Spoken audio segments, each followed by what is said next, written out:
नमस्कार मेरे प्यारे साथियों, मैं आप सभी का स्वागत करता हूं आपके अपने YouTube channel SSC solutions with अनुज।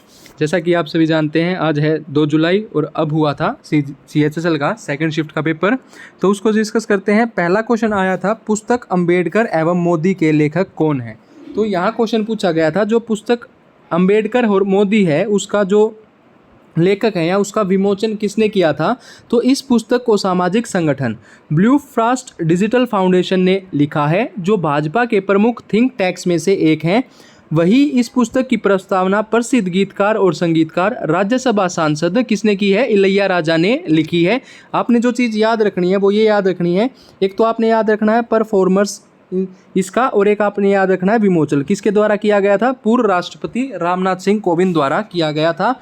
प्रस्तावना किसने लिखा है, जो राज्यसभा सांसद हैं इलैया राजा ने, मशहूर संगीतकार और गीतकार हैं, उनके द्वारा। ठीक है।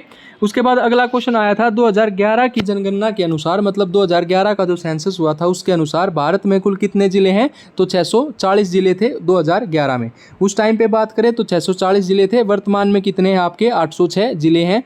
भारत में उत्तर से लेकर दक्षिण और पूर्व से लेकर पश्चिम तक यदि कुल राज्यों और केंद्र शासित प्रदेश की बात करें तो 28 राज्य हैं और 8 केंद्र शासित प्रदेश हैं, 28 स्टेट हैं, 8 यूनियन टेरिटरी हैं और वर्तमान में 806 जिले हैं। भारत के कुछ सबसे बड़े और सबसे छोटे जिले कुछ इस प्रकार हैं। सबसे बड़ा जिला है कच्छ, गुजरात, क्षेत्रफल है 45,652 वर्ग किलोमीटर। सबसे छोटा जिला है माहे, पुडुचेरी का। सबसे अधिक आबादी वाला राज्य कौन सा है, जिला है आपका पश्चिम बंगाल का है, उत्तर 24 परगना। और सबसे कम आबादी वाला जिला है दिबांग घाटी, अरुणाचल प्रदेश। ठीक है, ये आपने ध्यान रखना है। उसके बाद अगला क्वेश्चन आया था, dash is the harvest festival of Kerala. तो ओनम आपका हार्वेस्ट फेस्टिवल हो जाएगा केरला। अगर हम बात करें केरला की तो इसके क्लासिकल डांस देख लीजिए, मोहिनीअट्टम होता है एक, मोहिनीअट्टम, और एक होता है आपका कथकली। ये दोनों इंपॉर्टेंट है, पूछे जाते हैं। तो ये दो क्लासिकल डांस हैं केरला की।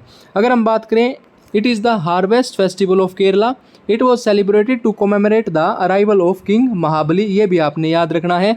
The festival last for 10 days, 10 दिन चलता है।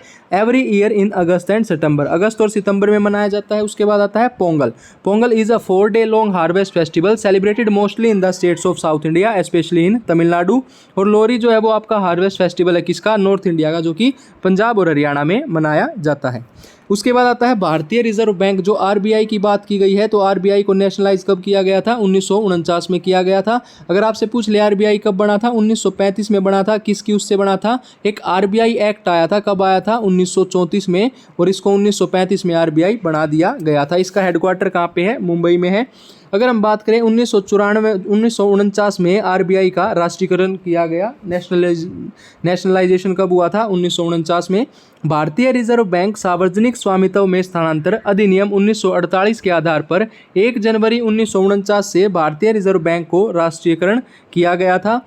केंद्रीय बैंक की स्थापना पहली बार वर्ष 1935 में भारतीय रिजर्व बैंक अधिनियम 1934 के तहत की थी। ये मैंने आपको बता दिया।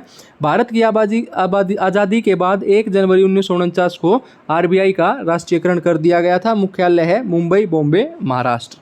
ठीक है। उसके बाद अगला क्वेश्चन आया था, 2023 में जो खेलो इंडिया यूथ गेम्स है उसका 5वां संस्करण कहाँ आयोजित किया गया था, तो वो आपका मध्य प्रदेश में किया गया था। सबसे ज़्यादा हरियाणा टॉप पे था, पहले पे 40 स्वर्ण पदक, दूसरा मध्य प्रदेश 39, और दूसरे और तीसरे स्थान पर थे। ये आपने याद रखना है। ठीक है, टॉप पे कौन सा था, टॉप पे ये नहीं था। ठीक है, टॉप पे आपका था, देख लेते हैं। इसमें बोला गया है 5वां संस्करण 30 जनवरी से 11 फरवरी 2023 तक आयोजित किया गया। महाराष्ट्र ने सबसे ऊपर, टॉप रैंक महाराष्ट्र, सेकंड पे हरियाणा और थर्ड पे आपका मध्य प्रदेश हो जाएगा। ठीक है। उसके बाद अगला क्वेश्चन पूछा गया था, industrial policy resolution of 1948 was divided industries into dash. तो वो 4 में की गई थी। भारत के औद्योगिक नीति ने उद्योगों को 4 व्यापक क्षेत्रों में वर्गीकृत किया था। एक था आपका सामरिक उद्योग, एक बुनियादी या मुख्य उद्योग, एक महत्वपूर्ण उद्योग, और एक था आपका अन्य उद्योग, जिसमें निजी या सहकारी क्षेत्र आते हैं। ठीक है। उसके बाद अगला क्वेश्चन आया था, छऊ नृत्य। देखो ये थोड़ा कंफ्यूजिंग क्वेश्चन है। छऊ नृत्य डैश राज्य में लोकप्रिय है, तो ये पश्चिम बंगाल। ये 3 राज्य में किया जाता है, एक है आपका उड़ीसा, एक झारखंड, एक पश्चिम बंगाल। तो जोन सा भी ऑप्शन हो वो ध्यान रखिएगा। जो छऊ नृत्य है वो आपका उड़ीसा, झारखंड और पश्चिम बंगाल के लोग उसमें शामिल होते हैं। छऊ नृत्य भारत में जनजातीय नृत्य का एक लोकप्रिय रूप है जो मार्शल आर्ट के तत्वों को अपने आंदोलन में शामिल करता है। एक हो जाएगा आपका पुरुलिया छऊ, एक होता है मयूरगंज छऊ, एक होता है सरायकेला छऊ। ठीक है, ये इसके टाइप लगा लीजिए। उसके बाद आता था महाबलीपुरम के रथ मंदिरों का निर्माण किसके द्वारा किया गया था? तो नरसिंगम वर्मन प्रथम के द्वारा किया गया था। महाबलीपुरम के शानदार रथ गुफा मंदिरों का निर्माण पल्लव राजा नरसिंगम ने 7वीं और 8वीं शताब्दी में किया था। महाबलीपुरम में 8 रथ हैं जिसके 5 नाम महाभारत के पांडवों 5 भाई और एक द्रौपदी के नाम पर रखा गया है। एक क्वेश्चन पूछा गया था, भारतीय संविधान का अनुच्छेद 20 के खंड में निहित दोहरे खतरे शब्द के अंतर्गत कोई व्यक्ति एक ही अपराध के लिए अधिक बार मुकदमा नहीं चलाया जाएगा और न ही दंडित किया जाएगा। तो ये आ जाएगा आपका 20(2) के तहत। ठीक है, उसके बाद एक आखिरी क्वेश्चन जो पता लगा है वो पूछा था, वाइब्रेंट विलेज प्रोग्राम वीवी क्या है, किस राज्य ने शुरू किया था? तो वीवी की फुल फॉर्म भी याद रखिएगा, वाइब्रेंट विलेज प्रोग्राम। हाँ, अरुणाचल प्रदेश ने शुरू किया था और अरुणाचल प्रदेश में याद रखिएगा लीस्ट डेंसिटी पॉपुलेशन डिस्ट्रिक्ट कौन सा है? दिबांग वैली। ठीक है, ये आपने ध्यान रखना है।